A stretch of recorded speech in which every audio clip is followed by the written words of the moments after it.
Dans ce titre, nous avons deux mots. Le mot bombe et le mot retardement. Amen. Amen. Bombe à retardement. Et pendant le message, vous savez, lorsque la parole de Dieu est prêchée, beaucoup de gens ont tendance à regarder l'autre ou à regarder à gauche ou à droite. Non. Lorsque la parole est prêchée, elle s'adresse à toi, toi-même. Car tu n'es venu accompagner personne. Alléluia. Amen. Tu n'es venu accompagner personne. Et tu n'es pas là pour recevoir de la part de quelqu'un. Mais tu es là pour recevoir pour toi-même. Amen. Amen. Amen. Le salut est individuel. Amen. La voie du Seigneur est individuelle. Amen. On ne marche pas ensemble sur cette voie-là. Car la Bible dit ceci. Beaucoup chercheront à entrer par la porte qui est grande et ouverte et qui mène à la perdition. Mais la porte étroite, il y en a peu qui la trouvent et qui y marchent. Alléluia. C'est pourquoi sur le chemin du Seigneur, ne regardez jamais ni à gauche ni à droite.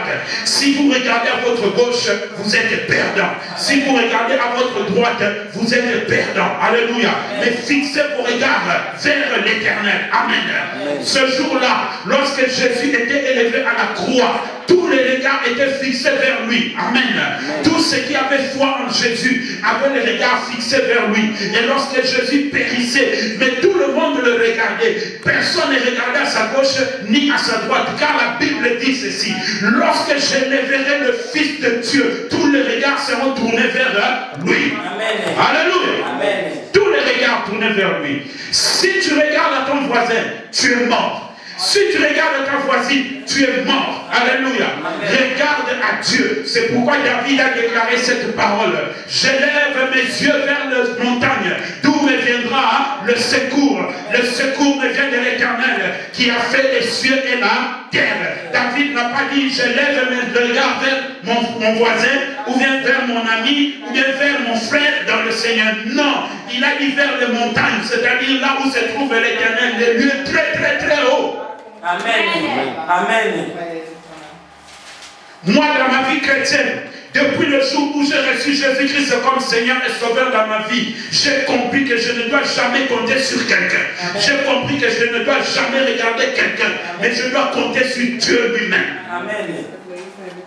Alléluia. Amen. Parce que si je ne compte pas sur Dieu lui-même, je sais que je suis perdant. Je sais que je suis perdant.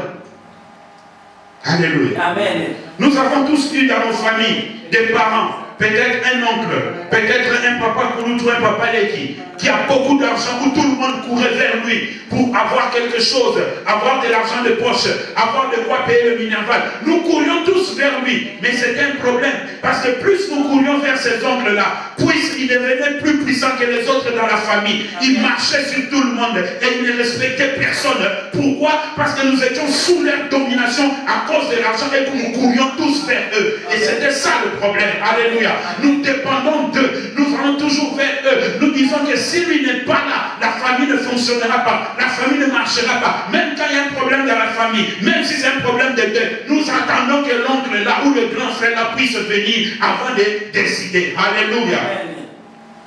C'est pourquoi la Bible dit, maudit soit celui qui se confie en l'homme, qui prend la chair pour appui. Amen. Amen, amen. Amen. Nous avons deux mots, bombe et retardement. Amen. Amen. Nous allons d'abord commencer par définir le premier mot. Bombe. Qu'est-ce qu'une bombe? Voici la définition de la bombe. Engin rempli de substances explosives. Engin rempli de substances explosives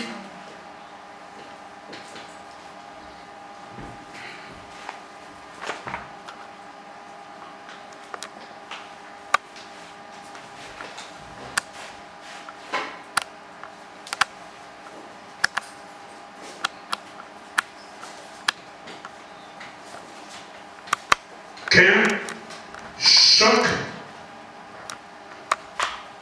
ou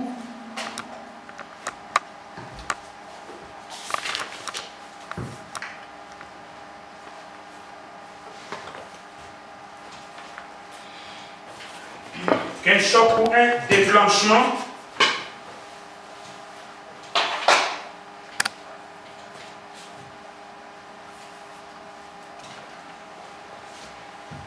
de retarder, qui signifie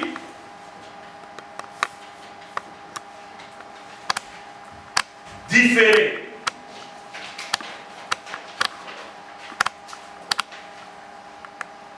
ou temporiser.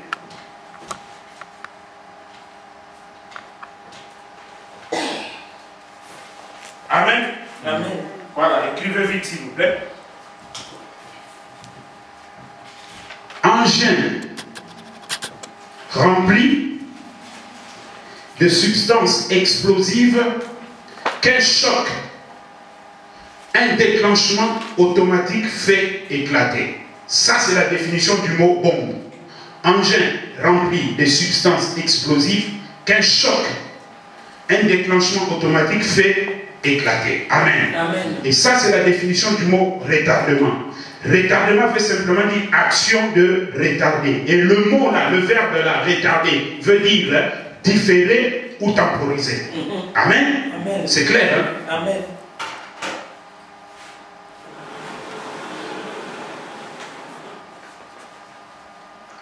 Je répète pour une dernière fois, comme ça nous allons évoluer. Engin rempli de substances explosives qu'un choc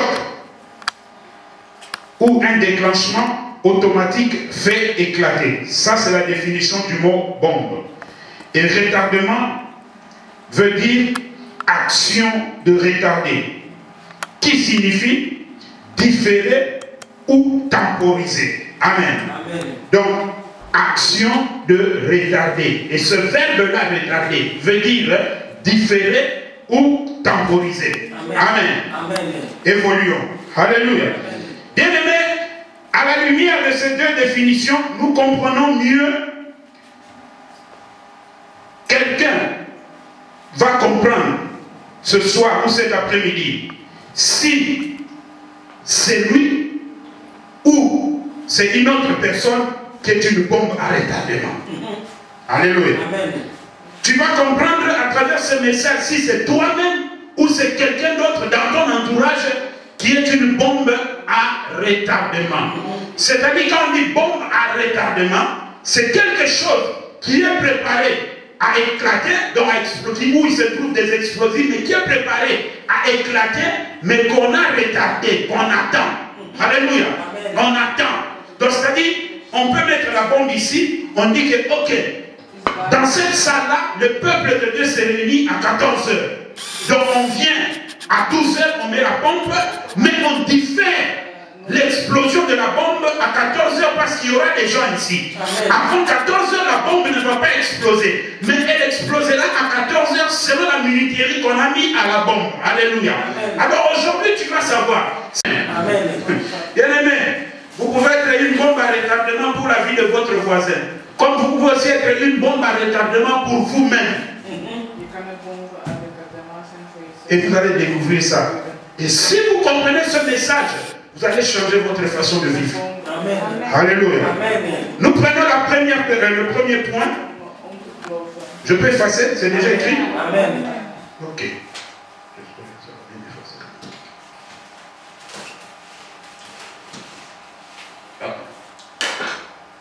Le premier point, nous disons à la tête du pays.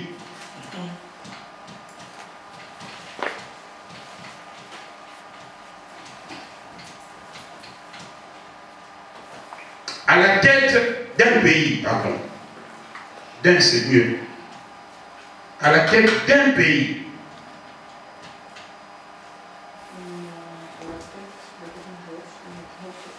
Un Samuel chapitre 8, le verset 4 à 7.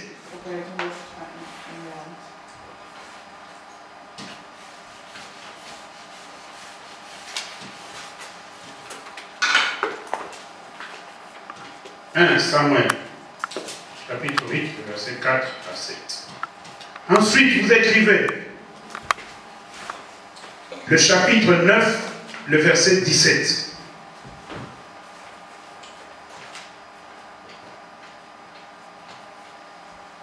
Vous écrivez ensuite 1 Roi, chapitre 16, le verset 28 à 33.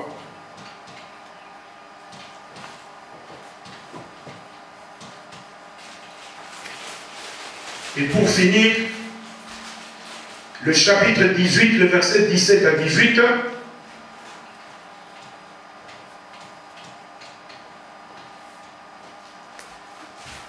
Enfin, le verset 20 à 21.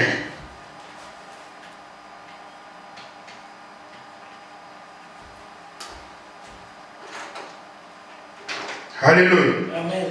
1 Samuel chapitre 10. Il avait mis ses fils pour diriger, mais ses fils étaient des incompétents. Ses fils ne mangeaient que de l'argent, ils étaient corrompus. Ils jugeaient selon la corruption, ils décidaient selon la corruption. Alléluia. Alors ce jour-là, les anciens se sont levés, ils sont partis voir le prophète Samuel pour lui dire, Samuel, tes enfants ne se comportent pas comme de vrais juges, comme des fils de prophètes. Choisis-nous un roi. C'est-à-dire Israël a décidé, ces pays où nous vivons ont la technologie, ils ont les armes, mais en réalité, ils sont morts spirituellement. Amen. Ce n'est pas avoir beaucoup d'argent qui élève quelqu'un. Quand tu n'as pas Dieu, tu n'as pas Jésus en toi, tu es mort. Tu es en train de réagir par rapport à ton âme, mais spirituellement, tu es mort. Samuel s'est frustré, il a dit, c'est la première fois que j'entends ça depuis que je suis né, qu'on demande un autre roi à la place de Dieu.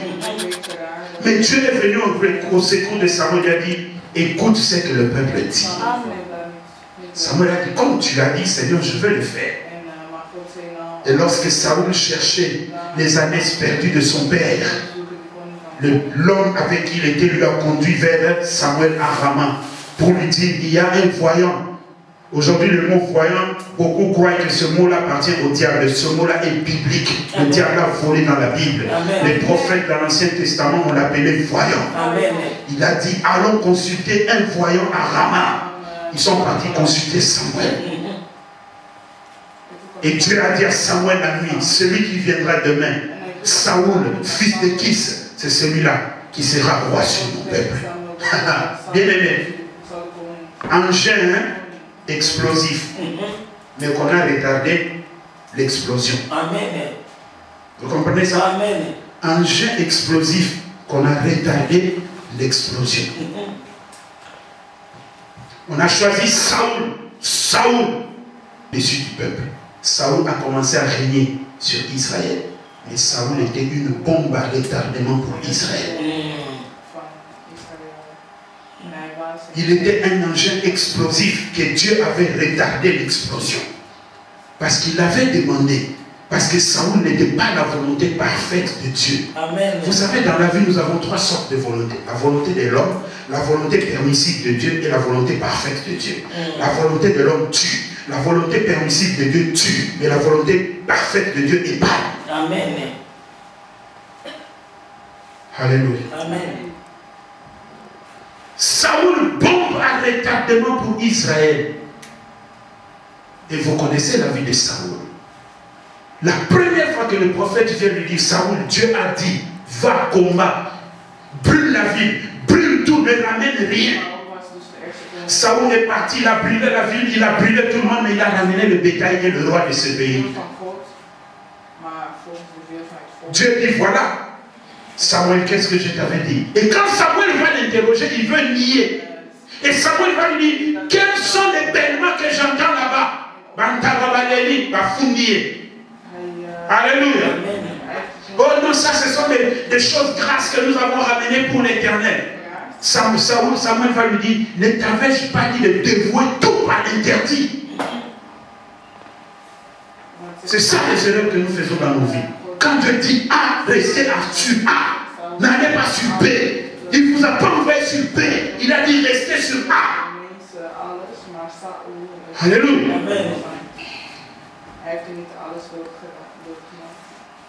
Et fin de compte, le même Saoul qui avait eu la force, l'autorité de chasser tous les sorciers, tous les nanas, tous les landons du pays, il les avait tous chassés. Et à la fin, le même Saoul est parti les consulter.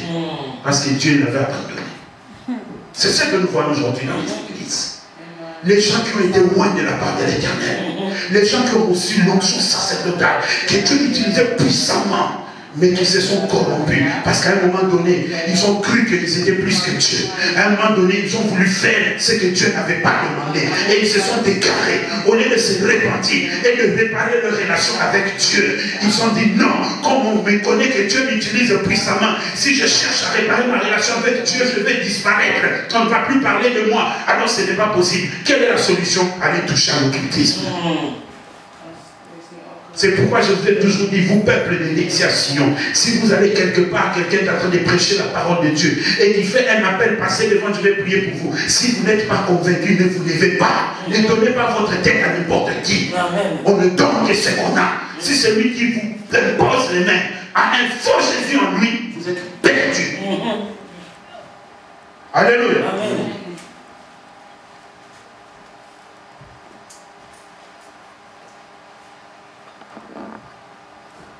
Saoul une bombe à retardement.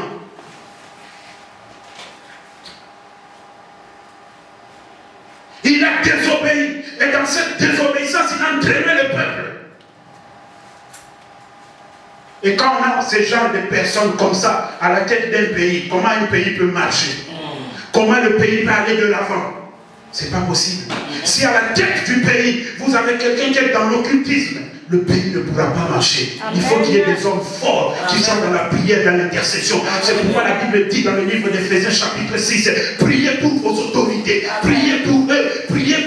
Et Paul le confirme dans Romains, il dit, pour tous ceux qui sont élevés en dignité, ne cessez pas de prier pour eux, parce que souvent la majorité, ils sont dans l'occultisme. Et ils nous dirigent, nous, peuple de Dieu, qui servons l'Éternel. Si on veut être en paix, nous devons prier pour eux. Amen. Ne soyez pas seulement en train de dire, priez pour lui. Il est là à la tête du pays, il fait quelque chose. Il est là, il est ministre. Et vous dépendez de ce ministère-là. Il faut prier pour lui pour que les œuvres de la franc-maçonnerie ne fonctionnent pas dans sa vie. Amen. Acclamez l'Éternel.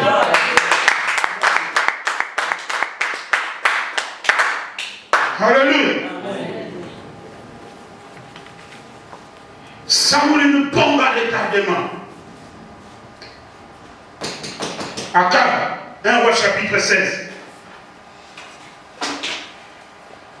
Le verset 28 à 33.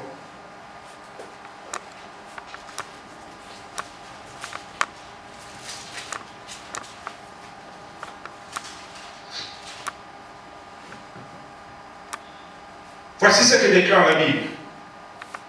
Omri se coucha avec ses pères et il fut enterré à Samarie. Et Akab, son fils, régna à sa place.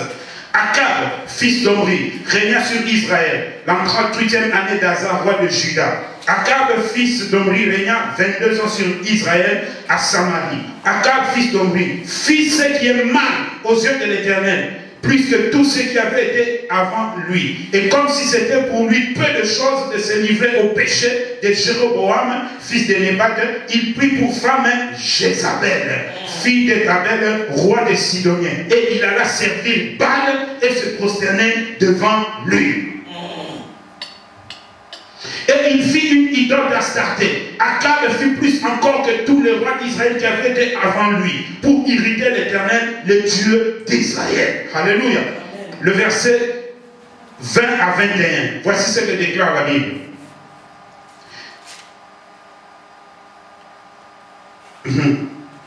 Le reste des actions des Zimri et la conspiration qu'il forma, cela n'est-il pas écrit dans ce livre de chroniques des rois d'Israël? Alors le peuple d'Israël se divisa en deux parties. Une moitié du peuple voulait faire roi Tibni, fils de Ginat, et l'autre moitié était pour Omri. Alléluia. Mais ça ne nous intéresse pas trop. Nous restons seulement là. Akab, bien aimé, qui est à la tête du pays. Il est parti épouser Jézabel. Bien ici, à la loi et au témoignage, si on ne dit pas ces choses, il n'y aura pas d'horreur pour le peuple.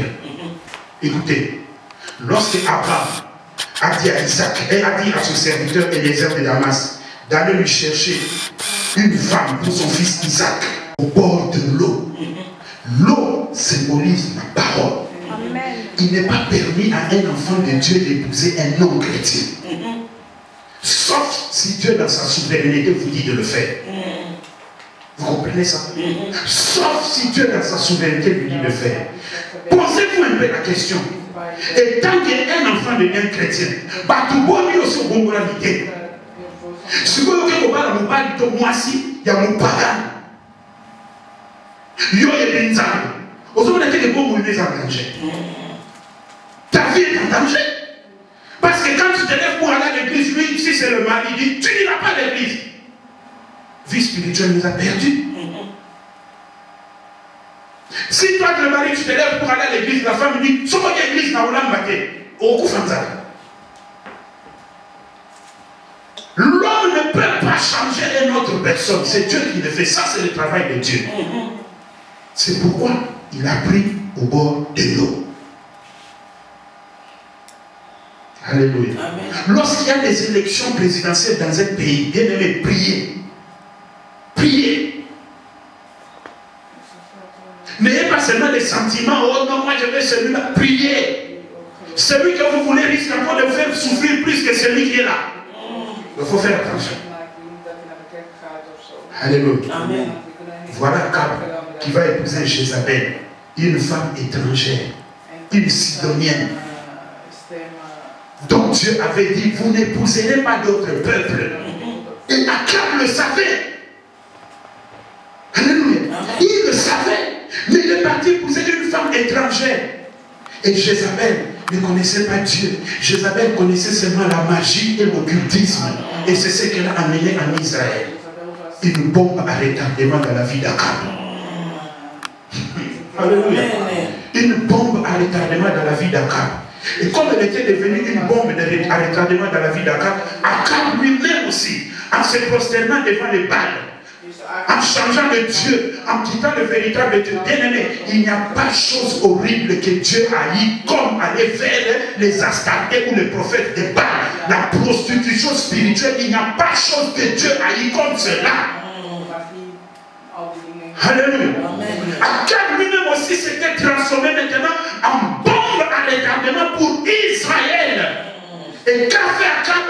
Il a entraîné tout Israël dans l'idolâtrie. C'est pourquoi lorsque Élie s'est levé pour ramener le cœur du peuple vers son Créateur, il a posé la question au peuple de Dieu, au mont Carmel. Il a dit, si c'est l'Éternel qui est Dieu, suivez-le. Si c'est Baal qui est Dieu, suivez-le. La Bible nous dit dans 1 chapitre 18, le peuple ne lui répondit rien. Pourquoi? Parce que le peuple était perdu. Alléluia. Amen. Si quelqu'un vous a entraîné dans une fausse doctrine, vous avez déjà accepté cette doctrine. Lorsqu'on vous présente le véritable christianisme, vous aurez des difficultés à accepter le véritable christianisme. Amen. Amen. Alléluia. Bien-aimé, moi j'ai toujours dit ceci, moi Esaïe, j'ai toujours dit ceci. Peu importe ma relation avec une personne, peu importe ce que tu peux me donner ou faire de moi, quand il s'agit de te dire la vérité selon la parole, je te le dirai. Que tu m'haïsses ou pas, ce n'est pas mon problème. Même pas dans ton âme. Et je te le dirai, c'est à toi d'accepter ou de refuser. Alléluia. Amen. Ce ne sont pas nos relations qui vont me changer devant l'Éternel. La vérité restera la vérité. Amen. Le livre de Romains dit ceci. Nous n'avons aucun pouvoir contre la vérité, mais tout pouvoir en faveur de la vérité. Amen. Tout Israël a commencé à adorer Baal. Mais la même question, Josué avant sa mort l'avait posée aussi au peuple de Dieu. Choisissez qui vous voulez servir. Mais moi et ma maison, nous servirons l'Éternel. Mais le peuple à cette époque-là, comme leur cœur était vers Dieu, ont répondu à Josué. Ils ont dit, loin de nous l'idée de servir notre Dieu, que le Dieu d'Israël que toi tu as servi pendant toute ta vie, comme fut le cas de Moïse. Parce qu'il connaissait le véritable Dieu. Mais Akab était devenu une bombe à retardement. Tout Israël est emporté dans l'idolâtrie. Tout Israël était perdu. Israël ne savait plus quoi faire. Il a fallu que Élie provoque la confrontation du mont Carmel pour changer les choses. Et nous savons comment Akab est mort. Et nous savons comment Jézabel est morte. Alléluia. Amen. Bombe à retardement. Amen. Amen. Ça, c'était à la tête du pays. Si nous avons des tels dirigeants, sachant que nous avons une bombe à retardement à la tête du pays. Et c'est un problème. Regardez les dirigeants européens actuels. Ils sont presque tous des bombes à retardement pour leur pays. Ils ont voté des lois pour le mariage des homosexuels. Maintenant, ils viennent de voter des lois pour l'adoption des enfants par des homosexuels. C'est-à-dire un enfant adopté par des homosexuels. On va faire de cet enfant aussi un homosexuel. Des lois qui vont faire des mariés entre femmes et hommes qui sera égal à celui au mariage des homosexuels. Vous voyez un peu où on est en train d'aller. Des bombes à retardement. Ça va exploser bientôt. Ça va exploser. Les Européens croient qui sont dans la tranquillité, qui sont dans la paix. Mais bien aimés, je ne sais pas si ça sera pendant notre séjour sur la terre. Peut-être après nous, peut-être avant qu'on ne meure, nous allons vivre cela. L'Europe va exploser.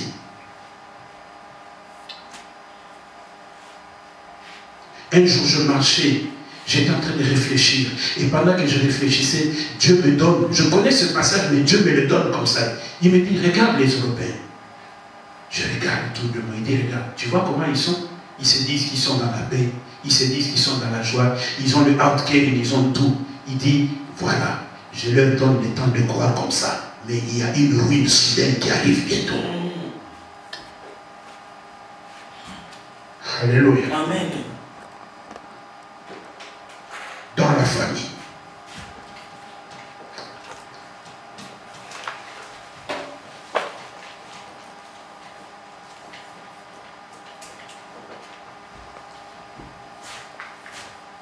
Agar, Genèse chapitre 16, verset 1 à 6.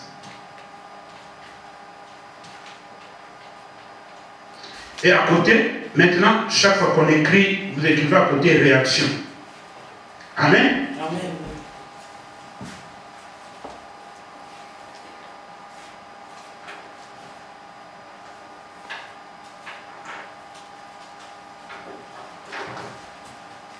Genèse chapitre 16,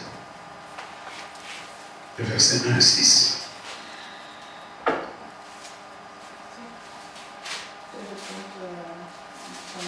Genèse chapitre 16, verset 1 à 6. Voici ce que déclare la Bible. Sarai, femme d'Abraham, ne lui avait point donné d'enfant. Elle avait une servante égyptienne nommée Agar. Et Sarai dit à Abraham, voici, l'Éternel m'a rendu stérile. Viens, je te prie, vers ma servante. Peut-être aurai-je par elle des enfants. Abraham écouta la voix de Sarai. Alors Sarai, femme d'Abraham, prit Agar, l'Égyptienne, sa servante, et la donna pour femme à Abraham, son mari. Après qu'Abraham eut habité 10 années dans le pays de Cananéen. Il alla vers Agar et elle devint enceinte. Quand elle se vit enceinte, elle regarda sa maîtresse avec mépris. Et Sarai dit à Abraham, l'outrage que m'est fait retombe sur toi. J'ai mis ma servante dans ton sein, et quand elle a vu qu'elle était enceinte, elle m'a regardé avec mépris. Que l'Éternel soit juge entre toi et moi. Abraham répondit à Sarai, voici ta servante est en ton pouvoir. Agis à son égard comme tu le trouveras bon. Alors Sarai la maltraita, et Agar s'enfuit loin d'elle. Amen. Amen.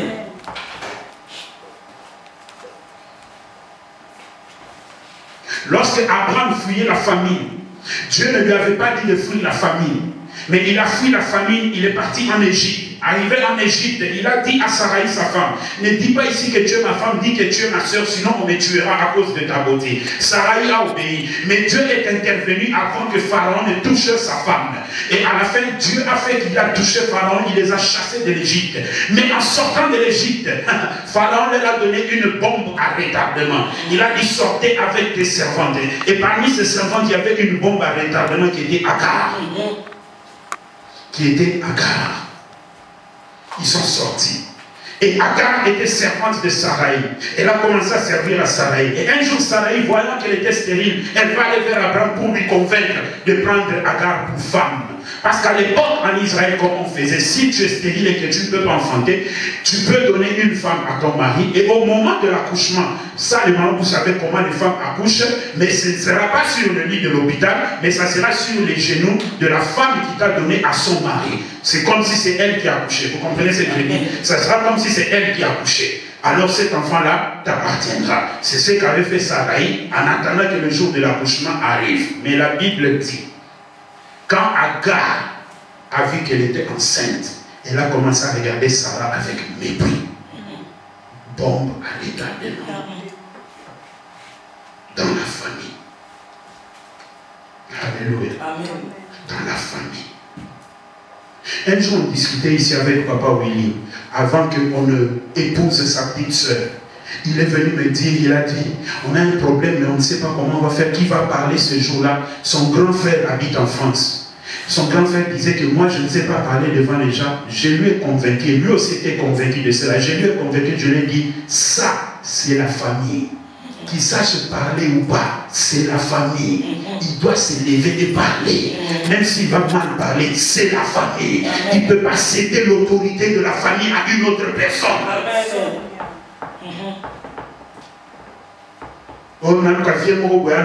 Vous cédez l'autorité de la famille à n'importe qui. C'est pourquoi vous voyez, quand ça ne marche pas, on commence à chercher Wapi Mouton à l'Obaki. Mais il n'est même pas de la famille. Il se met, il devient autoritaire dans votre famille. Et si c'est un sorcier, vous savez, vous ne réfléchissez pas quand vous faites des choses. C'est pourquoi il y a ce titre, la bombe à retardement. Réfléchissez avant d'agir.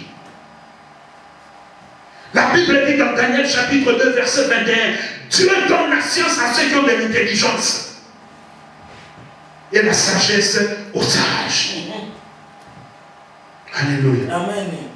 Non.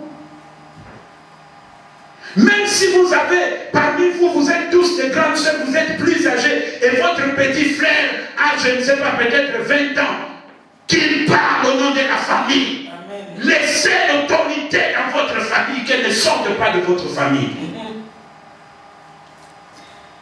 Alléluia. Amen. Bombe à retardement, Agar. Elle a commencé à regarder Sarah avec mépris. Sarah va se plaindre chez Abraham. Qu'elle devait faire Abraham encore? Parce que Sarah était déjà enceinte. C'est comme un mari qui trompe sa femme. Quand il trompe sa femme, il se cache. Mais le jour où la femme avec qui il trompait sa femme légitime tombe enceinte, le mari devient partagé. Il devient partagé. Parce que de l'autre côté, c'est son enfant qui va naître aussi. Il devient partagé. Alléluia. Amen. Bombe à retardement. Bombe à retardement.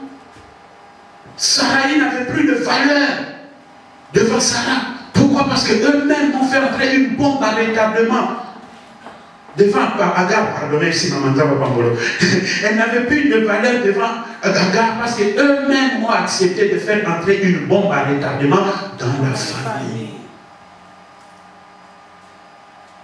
Moi, des fois, ça me dépasse. Vous êtes une famille, vous êtes nés, peut-être votre maman et votre papa vous ont mis au monde, vous êtes 5 ou 6 ou 7. Et une personne de dehors vient vous séparer. Alléluia. Amen. Une personne de dehors vient semer la zizanie entre vous, frères et sœurs, et vous acceptez, vous vous séparez. Ça, ce n'est pas normal. Amen. Or, la famille, c'est quoi? La famille, c'est quand même bien qu'on ne s'entend pas. Mais si un étranger attaque la famille, toute la famille doit se réunir, doit s'aimer le coude pour chasser l'étranger. Le reste, on le regardera après. Ce n'est pas pour rien que Dieu a fait qu'il n'y ait jamais d'ex-famille. Qu'il n'y ait jamais d'ex-grand frère ou ex-petit frère. Ex-papa ou ex-maman, ça n'existe pas. Amen. Mais il y a des ex-maris et il y a des ex-femmes. Alléluia. La famille, c'est le recours de quelqu'un. Donc, il m'a dit que ça n'est pas ma grande sœur,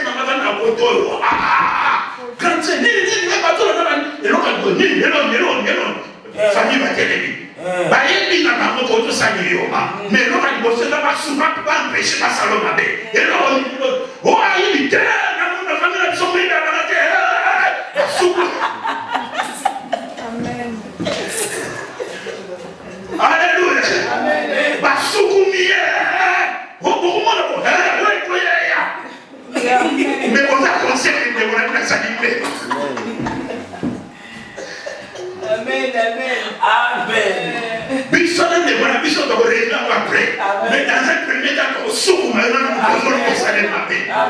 C'est ça la famille. N'acceptez jamais que quelqu'un de dehors vienne vous diviser dans la famille. Ça, ce n'est pas normal. Ce n'est pas normal. Et ces gens-là qui ont l'habitude de dire, on a toujours besoin de la famille. Amen. Ne vous y trompez pas. On a toujours besoin de la famille.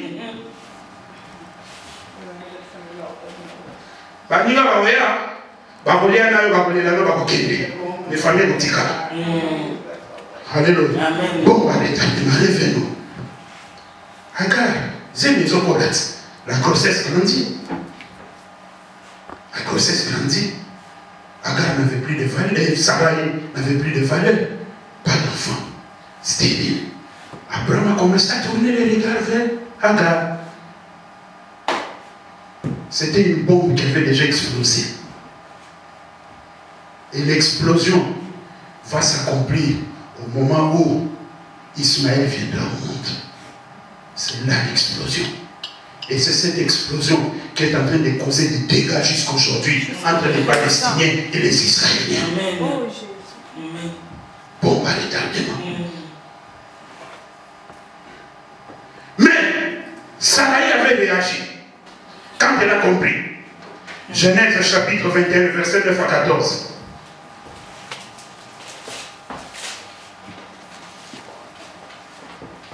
Amen.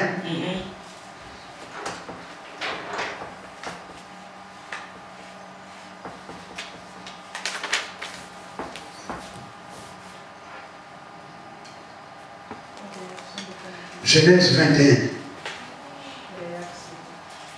9 à 14. Sarai vit rire le fils qu'Agar, l'Égyptienne, avait enfanté à Abraham. Et elle dit à Abraham, chasse cette servante et son fils, car le fils de cette servante n'héritera pas avec mon fils, avec Isaac. Cette parole est plus forte aux yeux d'Abraham à cause de son fils. Mais Dieu dit à Abraham que cela ne déplaise pas tes yeux à cause de l'enfant de ta servante. Accorde à Sarah tout ce qu'elle te demandera, car c'est d'Isaac que sortira une postérité qui te sera propre. Moi je m'arrête là, mais vous pouvez continuer la lecture pendant que j'explique. Alléluia. Sarai, quand elle a compris que la bombe avait déjà explosé, il a dit oui, il y a des dégâts. Son petit frère Isaac, elle a dit non, il y a un danger. J'ai déjà fait exploser la bombe qui m'a fait perdre la valeur vis-à-vis de mon mari. Alors, je ne vais pas risquer l'héritage de mon fils maintenant. Abraham, que cette servante c'est son fils, quitte, qu'ils aillent au loin. En tant que père de l'enfant, Abraham ne pouvait pas accepter. Abraham a voulu, oh non chérie, tu vois, Dieu est intervenu. Abraham, écoute la parole de ta femme. Accorde-la ce qu'elle te demande. Alléluia. Amen. Accorde-la ce qu'elle te demande. Elle a réagi. Elle a chassé. Alléluia. Amen. Elle a chassé Agar. Agar est partie. Si vous remarquez une bombe à retardement entrer dans la famille, levez-vous, tenez-vous, réagissez et chassez la bombe à retardement avant qu'elle explose. Amen. Même si elle a déjà explosé, ne perdez pas tout. Ne perdez pas tout. Faites sortir cette bombe à retardement de votre famille. Alléluia. Amen. Faites sortir cette bombe. Ne laissez pas cette bombe vous détruire totalement. Comme il y a de ces gens, parce que tu as épousé une de nos sœurs et tu isoles la sœur de tous les autres membres de la famille. Ça, c'est quoi ça? Alléluia. Amen.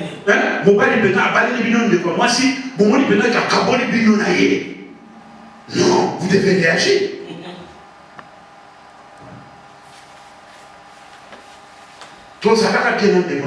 Comment depuis yo gagné, makabozo c'est pas chuté. Bon va dire pour le banane. Est-ce que la famille va se séparer parce que tu as épousé quelqu'un? Non, la famille reste la famille. Amen. Alléluia. Amen. Abraham lui-même aussi avait commis une erreur. Dieu l'appelle, lui dit Abraham, prends ta femme, prends t'es bien, sors de ton pays, va dans les pays où je te montrerai.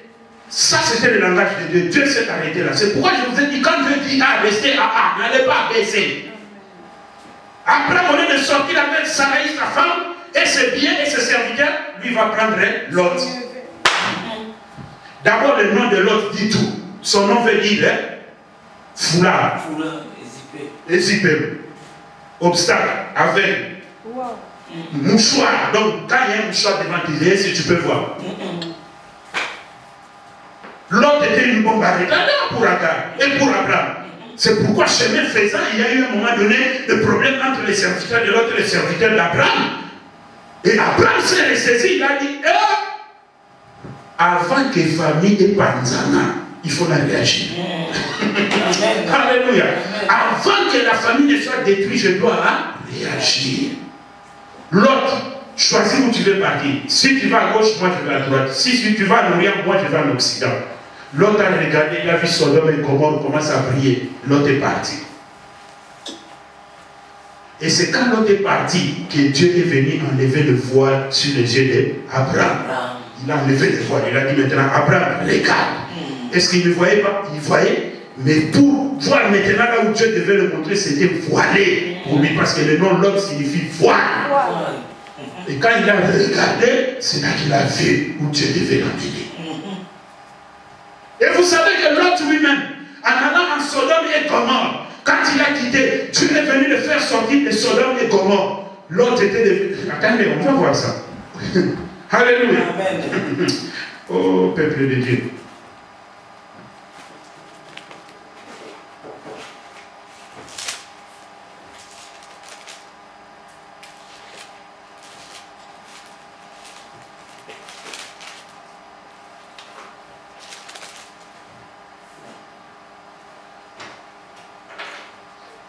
Dans la famille, vous devez réagir. Alléluia. Parmi les gens.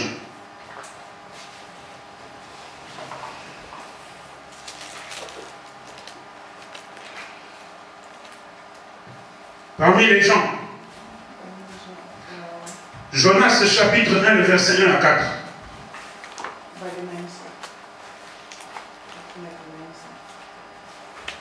À côté, réaction.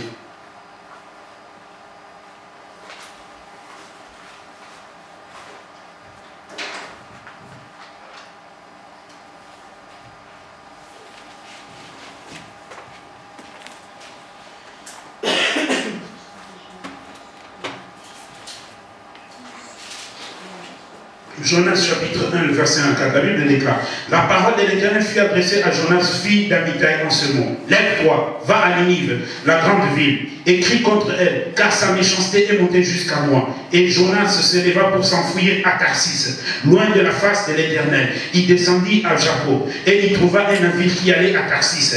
Il paya le prix du transport, et s'embarqua pour aller avec les passagers à Tarsis, loin de la face de l'Éternel. Mais l'Éternel fit souffler sur la mer un vent impétueux, et il s'éleva sur la mer une grande tempête. Le navire menaçait de faire naufrage. Alléluia. Amen. Parmi les gens, c'est-à-dire, vous êtes un groupe, vous êtes ensemble, vous vivez ensemble, vous êtes tranquille, mais il y a une bombe à retardement qui vient au milieu de vous. C'est ça le cas de Jonas. Alléluia. Amen. Le cas de Jonas. Dieu lui envoie une mission. Dieu lui donne une mission. Bien aimé, ça c'est un égarement terrible lorsque Dieu vous donne une mission et que vous ne l'accomplissez pas. C'est un égarement terrible. Regardez le cas de Jonas. Dieu lui dit, va à Ninive, va prêcher. C'est un peuple que je veux changer, que je veux sauver. Jonas refuse l'ordre de l'Éternel. Et il va payer le taxi et le bateau pour fuir à Tarsis. Qu'est-ce que dit la Bible dans le livre des Psaumes? Où irai-je loin de toi? Si je me cache, tu es là. Amen. Si je me jette dans l'eau, tu es là. Si je vais dans l'air, il n'y a pas de place pour se cacher. Il y a un proverbe qui dit ceci: dans un noir, une pierre noire, en dessous d'une pierre noire, une fourmi noire, mais l'Éternel voit cette fourmi. Amen. Amen. Vous comprenez ça? Donc il n'y a pas de place pour fuir l'Éternel. Et Jonas entre dans le bateau. Le bateau commence à partir. À un moment donné, Dieu souffle le vent. Jonas était une bombe à retardement pour ces voyageurs. Ils ont toujours voyagé. Ils ont toujours traversé. Mais ce jour-là, ils étaient étonnés.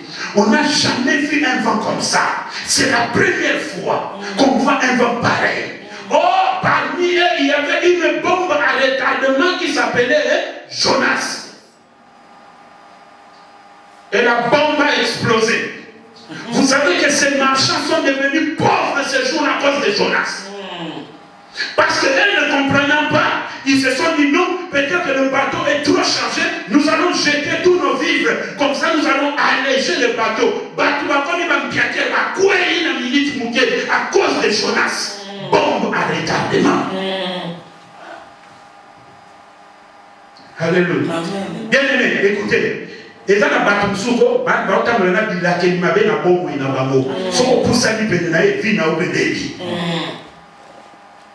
discernez aussi des fois avec qui vous marchez, avec qui vous faites amitié. Amen. Discernez. Vous allez avec quelqu'un qui a de mauvais sorts sur lui, quelqu'un qui a la malédiction de Dieu sur lui, ou la malédiction je ne sais de quoi sur lui. Vous vous approchez de lui, vous faites amitié avec lui, cette malédiction vous atteint. Écoutez, tel que Dieu bénit une personne et que vous êtes à côté de la personne, cette bénédiction vous touche de la même façon si la bénédiction agit. Alléluia. Amen.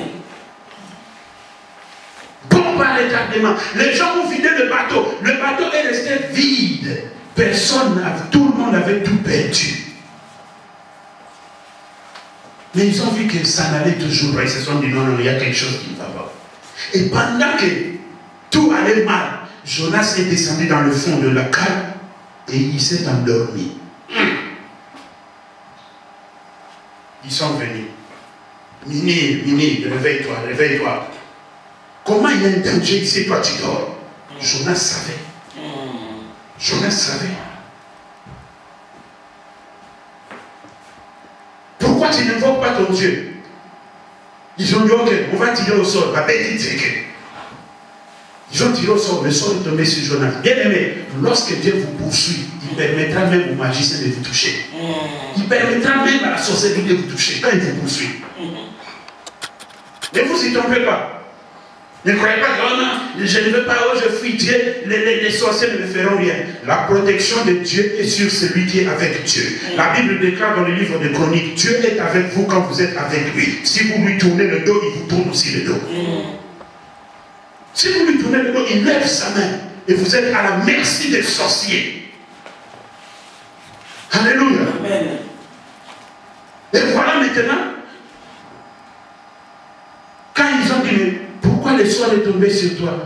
Jonas a dit, oui, effectivement, c'est moi qui attire tous ces malheurs. Ah, Jonas, ou comme si tu sois un piaquet.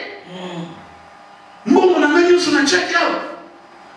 200 euros dans l'agneau sur la check out, avant qu'il n'ait dit que tu as dit qu'il y a un peu de 400, si on a quoi, il a dit qu'il y a un piaquet. Bon, personne ne se trouve solution de ça. Et heureusement, il va appeler une solution. Il a dit, beaucoup en avant,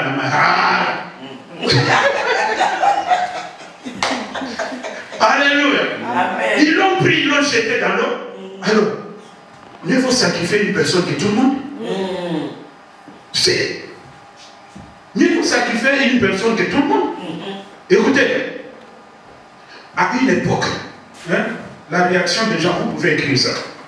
Jonas chapitre 1, verset 8 à 12. 8 à 12, et puis le verset 15. Alléluia. Dans les années 90, il y a eu un problème.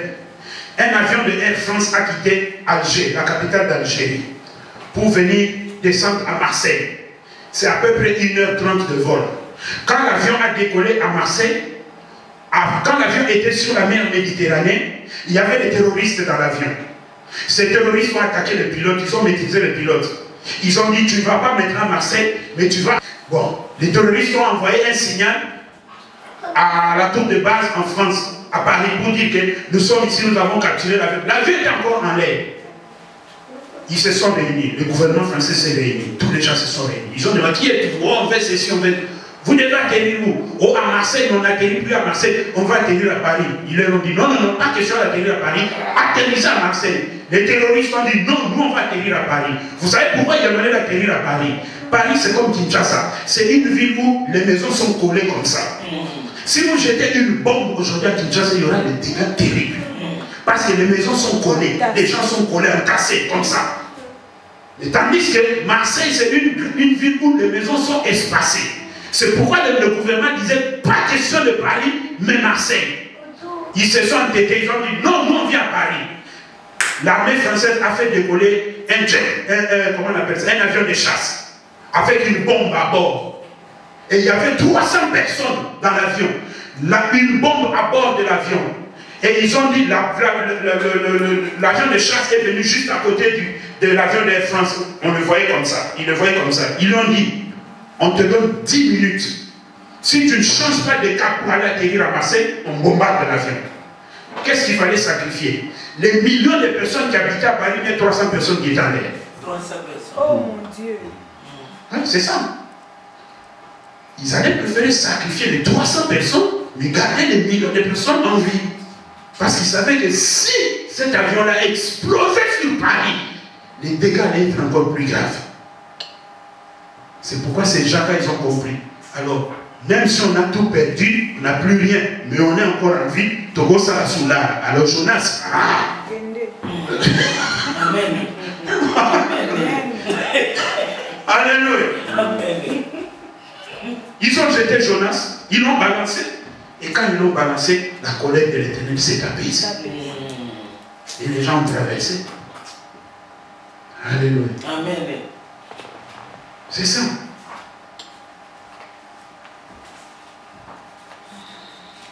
Même parmi les gens. Vous êtes là, vous voyez que cette personne, depuis que cette personne est venue parmi nous, on ne s'entend plus, on se chamaille, on était bien ensemble, on est devenu ennemis, on est devenu distants. Mais discernez, il y a une bombe à retardement. Faites-la sortir du milieu de vous. Alléluia. Amen.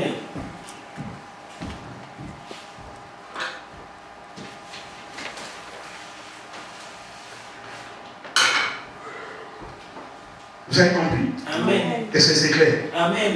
Et toi les gars, mettez la Jésus-Christ. Quatrième et dernier point, dans l'église.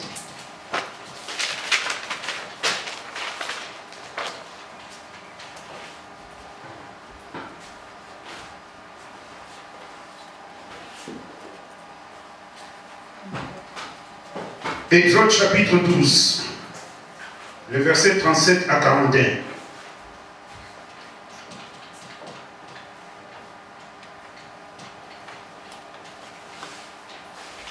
Ensuite, voilà, on peut s'arrêter là. La réaction, on va donner après. On lit d'abord Exode, chapitre 12, le verset 37 à 41. L'Exode, j'aime beaucoup ce livre d'Exode, c'est un livre merveilleux. C'est un livre où Dieu démontre sa puissance et sa gloire. C'est un véritable livre, le livre d'Exode.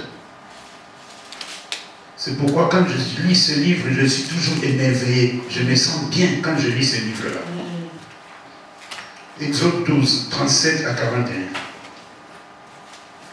Les enfants d'Israël partirent de Ramsès pour Sukkot au nombre d'environ 6000 hommes de pied sans les enfants. Une multitude de gens de toute espèce montèrent avec eux, et ils avaient des troupeaux considérables de brebis et de bœufs. Ils firent des gâteaux cuits sans levain avec la pâte qu'ils avaient emportée d'Égypte et qui n'était pas levée, car ils avaient été chassés d'Égypte sans pouvoir tarder et sans prendre de provisions avec eux. Le séjour des enfants d'Israël en Égypte fut de 430 ans, et au bout de 430 ans, le jour même, toutes les armées de l'Éternel sortirent du pays d'Égypte. Alléluia. Bien-aimé, dans l'église, ici je veux que tu prennes l'église comme toi-même, corps du Christ, le temple du Saint-Esprit. Alléluia. Amen. La Bible nous dit ceci. Lorsque Dieu a frappé la 10e plaie en Égypte, où il a tué tous les premiers-nés d'Égypte, à partir du premier-né de Pharaon jusqu'au premier-né de son serviteur et jusqu'au premier-né de tous les animaux, pendant qu'il épargnait Israël à cause du sang sur les portes. Alléluia. Pharaon a fait appeler Moïse, et lorsque Moïse est venu, il a dit: Moïse, prends le peuple et sortez, allez adorer et servir votre Dieu comme vous l'avez dit. C'était la libération d'Israël. Je dis bien, la libération d'Israël. Mais voilà l'erreur qu'Israël va commettre. En sortant de l'Égypte, la Bible nous dit, une multitude de gens de plusieurs espèces se sont attachés à eux et sont sortis avec eux. Et cette espèce de gens-là, la Bible l'appelle les ramassis. Alléluia. C'est pourquoi j'ai dit, je veux que tu prennes dans l'église comme toi-même, la première église, temple du Saint-Esprit, corps du Christ. Cette multitude s'est attachée à eux. Et si vous lisez le parcours d'Israël dans le désert, les ramassis ont été un problème pour Israël dans le désert. Bombe à retardement. Israël est sorti avec un peuple qui était étranger, qui ne connaissait pas le Dieu d'Israël, qui ne connaissait pas la foi des Israélites par rapport à leur Dieu, mais ils ont accepté que ce peuple-là s'attache à eux. Or, ce peuple-là était une bombe à retardement pour Israël. Et chemin faisant, lorsqu'ils ont commencé à avoir faim, qui sont ceux qui ont commencé à murmurer? Les ramassis. Bombe à retardement. Écoute, bien-aimé, le salut est individuel. Ta vie chrétienne, tu dois la vivre seule. C'est à toi de se préparer. Ce jour-là, il n'y aura pas moi avec maman mettez ensemble comme ça devant Dieu. Dieu, tu sais que nous étions mariés. La Bible dit, je ne la reconnaîtrais même pas qu'elle était ma femme. Parce que nous reprendrons notre véritable forme spirituelle, pas physique. Elle sera devant Dieu, moi aussi je serai devant Dieu. Alléluia. Amen. Ta vie chrétienne, tu dois la mener seule. Si ta vie chrétienne dépend de celui qui est à côté de toi, ou de celui qui te parle à côté, c'est une bombe à retardement. Il y a des choses que Dieu te dira qui te convaincra. C'est à toi de les faire et de les appliquer. Mais si tu écoutes celui qui est à côté de toi, tu risques de ne pas le faire et ça sera une bombe à retardement. Amen. Les ramassis ont murmuré. Et ce murmure ont atteint le peuple. Le peuple a commencé à dire, Moïse, tu nous as amenés ici dans le désert pour nous tuer de faim. Moïse, Moïse. Et Dieu s'est fâché, il a dit, Moïse, pourquoi le peuple murmure? Alléluia. Amen. Moi, je ne vis jamais ma vie chrétienne par rapport à quelqu'un. Ici, je ne parle pas de conseils. Mais quelqu'un qui veut te faire détourner de ta voie chrétienne.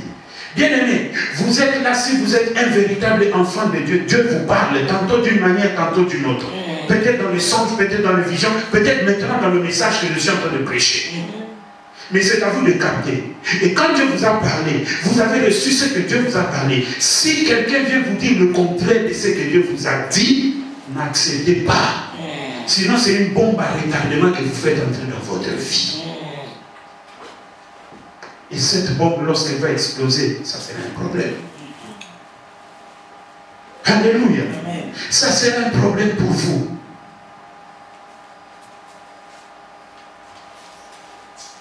Vous savez que Moïse, Dieu s'est levé, il a dit, Moïse, aujourd'hui je vais détruire tout Israël. Sépare-toi de ce peuple, mais je vais faire une autre famille à travers toi. Moïse, le premier grand intercesseur, s'est levé devant Dieu pour défendre le peuple. Il a dit non. C'est pas ce qu'on s'était entendu l'Éternel. On s'était entendu avec toi, je sors le peuple et je l'amène à Canaan. Que vont dire les autres peuples qui sont à côté si tu nous détruis dans le désert? Ils vont dire que tu as été incapable. Moïse a intercédé et Dieu est revenu en arrière par rapport à ce qu'il avait prévu de faire. Alléluia. Amen. Mais le même Moïse, un jour, le peuple l'a irrité. Et c'est à cause de l'irritation du peuple que Moïse n'a pas pu peser les paroles qu'il disait. Et en ne pourrant pas peser les paroles qui sortaient, il a dit, hé, vous les rebelles, venez ici, vous allez voir comment nous allons vous donner à boire. À cause seulement de cette phrase, Dieu s'est levé, il a dit, Moïse, regarde, contemple le canal de loin, mais tu n'entreras pas. Le peuple s'était retourné, était devenu une bombe à retardement pour Moïse. C'est pourquoi la vie chrétienne, faites attention. Faites attention. Quand Dieu vous dit faites ceci, quand vous voulez faire celui-là, dit oh non, il est quand même un problème, ça va passer. Ça va passer, c'est un concept au Vandi. Quand la colère de l'Éternel s'abattra sur toi, la même personne viendra dire Naïe Bisaka, tout ma casse, médico. Amen.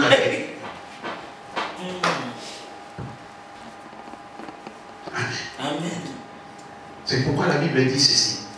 Manquez de tous les dons que vous pouvez manquer, mais ne manquez jamais le don du discernement. C'est le don que Dieu donne à tout chrétien, le discernement. Vous devez savoir que quand une personne vous parle, il n'y a que deux esprits. Soit c'est l'esprit de Dieu, ou soit c'est le diable.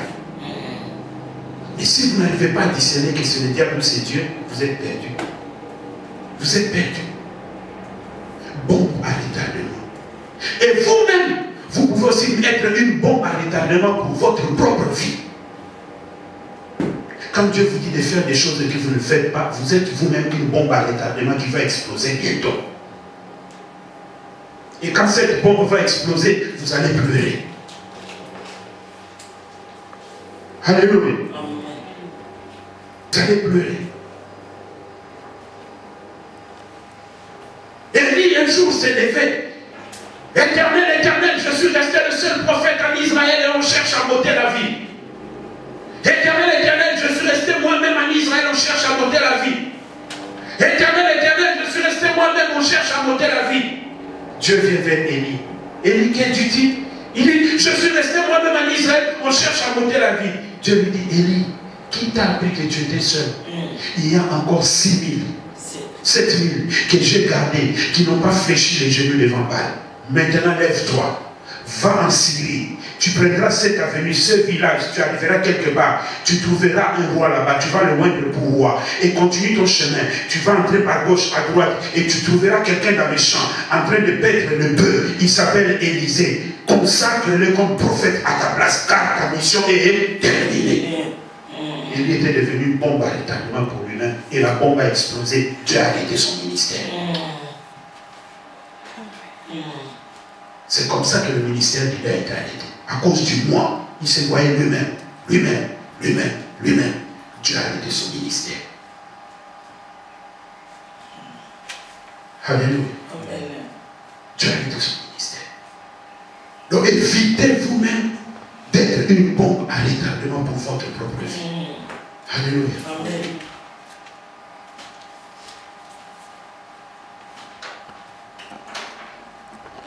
Si vous lisez Exode, vous avez vu ce que Dieu a fait. Maintenant, regardez la réaction de Dieu.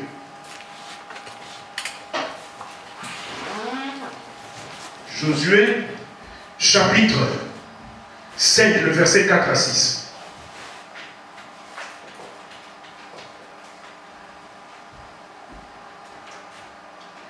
Les ramassis là, qui dérangeaient le peuple. Vous allez voir, et ce peuple-là qui avait accepté ce que les ramassis leur disaient. Vous voyez maintenant la réaction du peuple, de Dieu, par rapport à ce peuple-là et les ramassis qu'ils avaient accepté de partir avec eux. Voici ce que déclare la Bible. Josué chapitre 5, le verset 4 à 6. Voici la raison pour laquelle Josué le circoncis. Parce qu'arrivé maintenant pour entrer à Canaan, Dieu a stoppé le peuple, il a stoppé Josué. Il a dit, Josué, stop ici. Vous ne pouvez pas entrer à Canaan comme ça. Circoncis le peuple. Mais pourquoi Dieu avait demandé la circoncision? En voici la raison. Alléluia. Amen. Verset 4 à 6. Voici la raison pour laquelle Josué le circoncis. Tout le peuple sorti d'Égypte, les hommes, tous les hommes de guerre étaient morts dans le désert pendant la route après leur sortie d'Égypte. Tout ce peuple sorti d'Égypte était circoncis. Mais tout le peuple né dans le désert pendant la route, après la sortie d'Égypte, n'avaient point été circoncis. Car les enfants d'Israël avaient marché 40 ans dans le désert jusqu'à la destruction de toute la nation des hommes de guerre qui étaient sortis d'Égypte et qui n'avaient point écouté la voix de l'Éternel. L'Éternel leur jura de ne pas leur faire voir le pays qu'il avait juré à leur père de nous donner, pays où coule le lait et le miel. Je parle à quelqu'un cet après-midi. Aujourd'hui, tu dois éviter toi-même d'être une bombe à retardement pour ta propre vie au nom de Jésus. Je parle à quelqu'un cet après-midi. Si parmi vous, vous constatez qu'il y a quelqu'un qui est une bombe à retardement, faites-le sortir du milieu de vous. Je parle à quelqu'un cet après-midi. Si dans votre famille, vous remarquez qu'il y a quelqu'un qui est une bombe à retardement, qui est venu pour diviser la famille, ou détruire la famille, faites-le sortir du milieu de vous. Alléluia. Je parle à quelqu'un cet après-midi. Ne cherche pas à être une bombe à retardement, car tu ne sais pas comment la colère de l'Éternel s'abattra sur toi. Je parle à quelqu'un cet après-midi. Ne cherche pas à t'allier avec des gens qui sont des bombes à retardement, car ils vont détruire ta vie.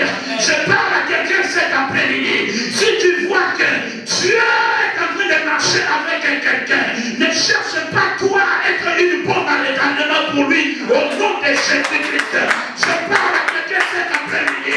Tu dois changer ta façon de voir ta vie spirituelle. Je parle à quelqu'un cet après-midi. Tu ne dois pas regarder à gauche ou à droite. Je parle à quelqu'un cet après-midi. Ta vie spirituelle dépend de toi-même. Je parle à quelqu'un cet après-midi. Ta vie chrétienne ne dépend pas du pasteur. Elle ne dépend pas de la personne qui est à côté de toi. Elle ne dépend pas de la personne avec qui vous vous rencontrez. Ta vie spirituelle dépend de toi et de tes relations avec Dieu. Je parle à quelqu'un cet après-midi. Tu dois changer au nom de Jésus. Amen. Lève-nous au nom de Jésus.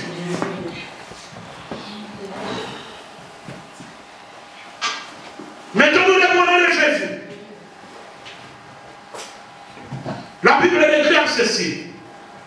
Dieu, sans tenir de temps, sans tenir compte de temps et des circonstances, annonce aujourd'hui que tout le monde doit se repentir et parvenir à la connaissance. Amen.